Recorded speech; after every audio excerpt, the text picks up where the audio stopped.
আসসালামু আলাইকুম ওয়া রাহমাতুল্লাহি ওয়া বারাকাতুহু। যারা এই কলম সম্পর্কে জানতে চেয়েছিলেন যে এই কলমে কালি কিভাবে ভরবেন, আজকের ভিডিওটা তাদের জন্য।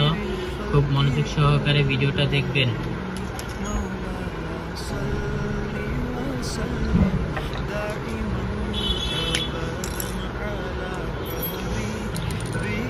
এইখানে রোল করার জন্য দেওয়া আছে, দেখতে পারেন।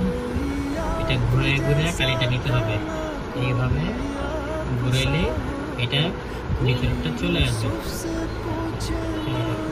তো এটা প্রথমে খোলা থাকবে সম্পূর্ণ, এরপরে এটা কালিতে দিবেন।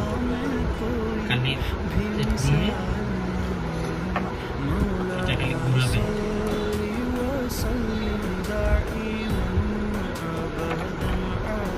এভাবে দু একবার দিলে আপনি কালিটা ভরতে পারবেন।